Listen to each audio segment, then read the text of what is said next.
జగన్ పై AP హోంమంత్రి అనిత తీవ్ర స్థాయిలో మండిపడ్డారు. జగన్ కు ప్రాణాలంటే లెక్కలేదన్నారు. తన పర్యటనలో 2 ప్రాణాలు పోతే కనీసం మానవత్వం కూడా లేకుండా ప్రవర్తించారని ఆగ్రహం వ్యక్తం చేశారు. జగన్ చేసింది పరామర్శ కాదని బల ప్రదర్శన అని చెప్పారు. రప్పారప్ప నరికేస్తామని సినిమా డైలాగ్ చెప్తే తప్పేంటి అని మాట్లాడడం ఆయన మానసిక స్థితి ఏ విధంగా ఉందో అర్థమవుతుందన్నారు. తమ హయాంలో ఆంక్షలు విధించామని మాట్లాడడం విడ్డూరంగా ఉందన్నారు. గతంలో తమ పర్యటనలను ఏ విధంగా అడ్డుకున్నారో గుర్తులేదా అని జగన్ను హోంమంత్రి అనిత నిలదీశారు.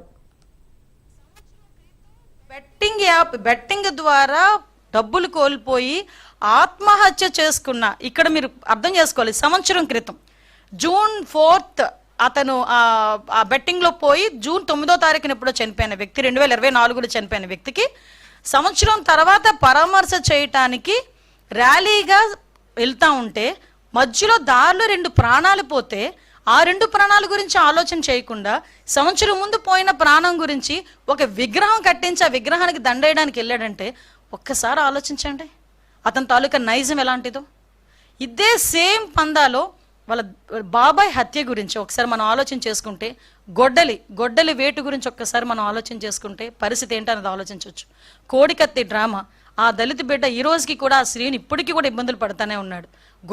గులకరాయి డ్రామా అంటే ఏదో రకంగా అంటే సీఎం కుర్చీలో కూర్చోవాలనే ధ్యాస తప్పించి మానవత్వం లేకుండా చేసే పరిస్థితి ఈరోజు మనందరికీ కూడా కనిపించే పరిస్థితి వస్తుంది.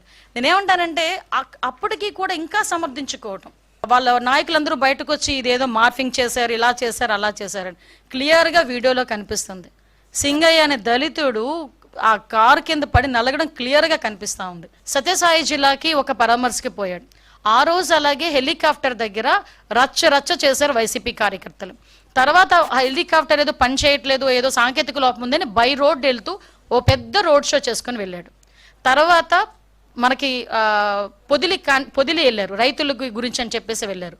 ఆ రోజు అదే టైంలో జరిగిన కృష్ణంరాజు ఇన్సిడెంట్ సంబంధించి సాక్షి టీవీలో అమరావతి మహిళల గురించి తప్పుడుగా మాట్లాడారని అక్కడ పక్కన ఎవరో ఒక చిన్న ధర్నా చేస్తూ ఉంటే ప్లకార్డ్స్ పట్టుకుంటే వైసీపీ కార్యకర్తలు పోలీసులను కూడా రాళ్ళు ఇచ్చి కొట్టే పరిస్థితి కనిపించింది. ఇలాంటి నేపథ్యంలో చాలా క్లియర్గా మనకి ఈ రెంటపల్లి వెళ్ళేటప్పుడు మా ఎస్పీ గారు చాలా క్లియర్గా చెప్పారు, సార్ ఇంతమంది వెళ్ళేటప్పుడు మేము ఇబ్బంది పడతాం, Z+ సెక్యూరిటీ ఉన్న వ్యక్తికి ప్రొటెక్షన్ ఇవ్వాలంటే ఆ రోడ్లో పనికిరాదు, సో మీరు కొంచెం మాకు సహకరించండి అని చాలా క్లియర్గా చెప్పినప్పటికీ రాజకీయంలో కొత్తగా వచ్చిన వ్యక్తి కాదు కదా. వాళ్ళ నాన్నగారు ఉన్నప్పటి నుంచి కూడా రాజకీయాల్లో ఉన్నాడు ఆయన. వాళ్ళ నాన్న ఒక ముఖ్యమంత్రి చేసిన వ్యక్తి. ఈయన రాజకీయాల్లోకి వచ్చి ఇంచుమించు 15 సంవత్సరాల పైన, 20 సంవత్సరాల పైన అయింది.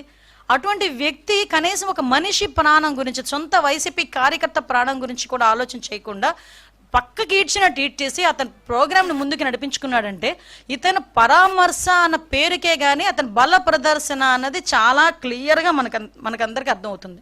గొర్రెపోతుల్ని నరికినట్టు, గంగమ్మ జాతరలో గొర్రెపోతులు నరికినట్టు రప్పా నరుకుతానని ఒకడు అంటే ఆ విషయం గురించి ఇలాంటి పత్రికా విలేకరులు ఎందుకంటే అలా తప్పేంటి అని అడిగాడంటే ఒకసారి అతని తాలూకా మానసిక పరిస్థితి ఒకసారి ఆలోచన చేయండి. నేను 2-3 సందర్భాల్లో నేను చూశానండి. ఈ మధ్య కాలంలోనే ఒకడు గొడ్డలి పట్టుకుంటాడు ఒక చేత్తో వైసీపీ జెండా పట్టుకుంటాడు. జెండా పట్టుకొని వాడు ఇష్టం వచ్చినట్టు వాడు మాట్లాడతాడు. ఒకసారి ఇక్కడ చూస్తే మీకు నేను తర్వాత పంపిస్తాను. మీకు ఒక పక్క నుంచి గొడ్డలి పట్టుకుంటాడు, ఒక పక్క నుంచి జెండా పట్టుకుంటాడు. వీడు మన వైసీపీ కార్యకర్త. ఇలాంటి వాళ్ళందరినీ అంటే రెచ్చగొట్టే పరిస్థితుల్లో ఇలాంటి వాళ్ళందరినీ కూడా ప్రోత్సహిస్తున్నాడు, హింసను ప్రోత్సహించే పరిస్థితి. ఇంకొకడు మీరేమీ చేయలేరు, ఏం చేస్తాం మేము చూస్తామంటాడు. ఒకడేమో నరికేస్తామంటాడు, ఒకడు కోసేస్తామంటాడు. ఇలాంటి వాళ్ళందరినీ ఎందుకు ఆ మాట మాట్లాడుతున్నారు అంటే తప్పేంటి అని అడిగాడు. సినిమా డైలాగ్ కదా, తప్పేంటి? ఏ సినిమాలో నీకు చంపేసుకోవటాలు చాలా హింస చూపిస్తారు, ఆ హింస అంతా బయట చేస్తే తప్పు లేదా అంటే మీ దృష్టిలో తప్పు కాదా అది?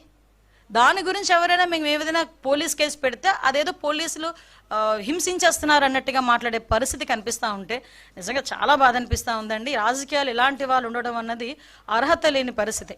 అంటే ఇలాంటి రేపు పొద్దున్న 2029లో మేము వస్తాము, ఇలాంటి హింసను ప్రేరేపిస్తామని ఇండైరెక్ట్గా సమాజానికి చెప్పే పరిస్థితి ఈరోజు జగన్మోహన్ రెడ్డికి ఉంది అంటే ఒక్కసారి రాష్ట్ర ప్రజలందరూ కూడా ఒక్కసారి ఆలోచించుకోవాల్సిన అవసరం కూడా ఉంది.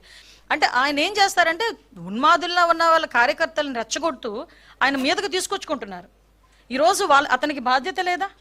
ఈరోజు ప్రతిపక్షాల గురించి మాట్లాడతారు. ఆ రోజు మేం ప్రతిపక్షాలు ఉండేటప్పుడు ఏ రకంగా చేశారో ఆయనకి గుర్తు రాలేదా? ఆయనకి ఇందాక నేను ఏదో ట్వీట్ పెట్టారని చెప్పారు. మేము ఆంక్షలు విధించామా అని అడిగారంట. నిజంగా ఒకసారి జగన్మోహన్ రెడ్డి గారు ప్లీజ్, నేను ఇంతకన్నా గట్టిగా మాట్లాడలేకపోతున్నాను, ఎందుకంటే నాకు జాలనిపిస్తుంది మిమ్మల్ని చూస్తూ ఉంటే.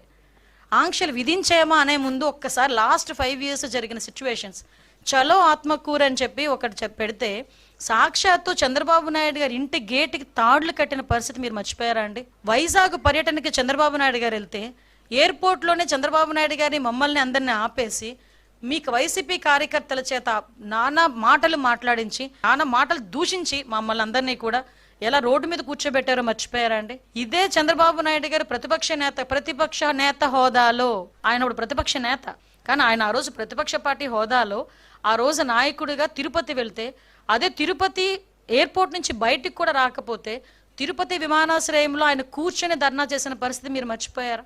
లోకేష్ బాబు గారు పాదయాత్ర చేస్తే ఆయన పట్టుకున్న మైక్ని తీసుకెళ్ళిపోయారు, ఆయన నుంచున్న స్టూల్ని తీసుకెళ్ళిపోయారు, ఆయన గురించి ఏదైనా స్టేజ్ కడితే స్టేజ్ని ఇప్పేశారు. అంటే ఇవన్నీ మీరు ఎలా మర్చిపోయారు? అది కాక మా పార్టీ ఆఫీసుల మీద దాడులు,